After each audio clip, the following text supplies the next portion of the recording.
حضرت یوسف علیہ السلام بچے ہیں، ابھی 10-11 سال عمر ہے، خواب دیکھا ہے۔ کیا خواب دیکھا؟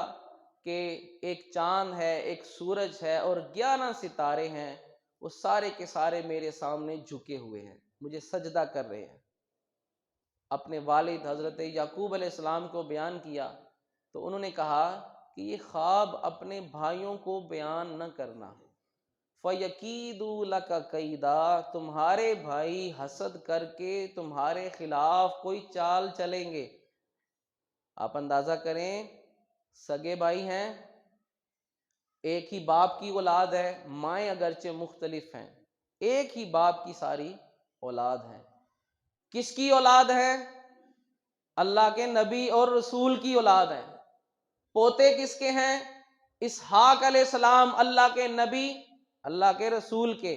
پڑ پوتے کس کے ہیں؟ حضرت ابراہیم، اللہ کے خلیل کے۔ حال کیا ہے؟ بھائی پر حسد کر رہے ہیں۔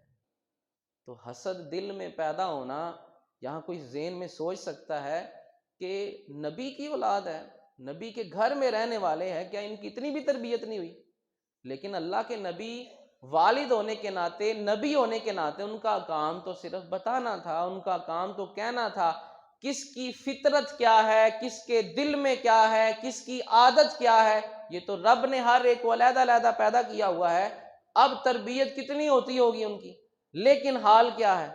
اور یہاں میں اکثر یہ بات کہا کرتا ہوں کہ اگر اللہ کے نبی کے اولاد ہو کر، بیٹے ہو کر ایک دوسرے پر حسد کر سکتے ہیں، اور آپ نے خود نصیحت فرمائی کہ یہ خواب ایسا خواب ہے کہ جس کی وجہ سے رب تعالیٰ تمہیں مستقبل میں ایک مقام عطا فرمانے والا ہے، جب یہ خواب تم اپنے بھائیوں کو بیان کرو گے وہ حسد کریں گے، لہٰذا یہ خواب بیان نہیں کرنا۔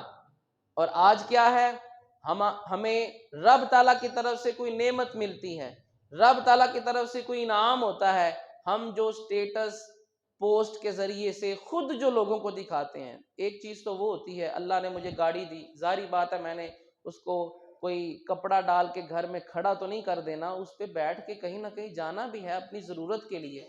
اب وہ ضرورت کے لیے نکلنا، اس کے علاوہ تو چارہ نہیں ہے، لیکن جان بوجھ کر ساری دنیا کو دکھاؤں کہ میرے پاس یہ ہے، اس کی تو ضرورت نہیں ہے۔ ہر نعمت والے سے حسد کیا جاتا ہے، ہر نعمت والے سے حسد کیا جاتا ہے، لہذا اپنے معاملات کو جتنا ہو سکے ہمیں چھپا کر رکھنا چاہیے۔ جو چیز بذات خود ظاہر ہے وہ تو ٹھیک ہے، مثال کے طور پر کپڑے ہیں، میں نے اچھے پہنے ہیں، مثال ایک دے رہا ہوں، 10,000 کا پہنا ہے، اب پہن کے میں آ گیا ہوں، یہ تو خرید کے اس کو گھر تو چھوڑ نہیں سکتا تھا، پہننا تو تھا ہی میں، لیکن سارے مجمع کو، لوگوں کو یہ بتانے کی کیا ضرورت ہے کہ میں نے یہ کتنے کا لیا ہے اور میرے پاس اس جیسے اور کتنے پڑے ہیں؟ یہ کیا ضرورت ہے بتانے کی؟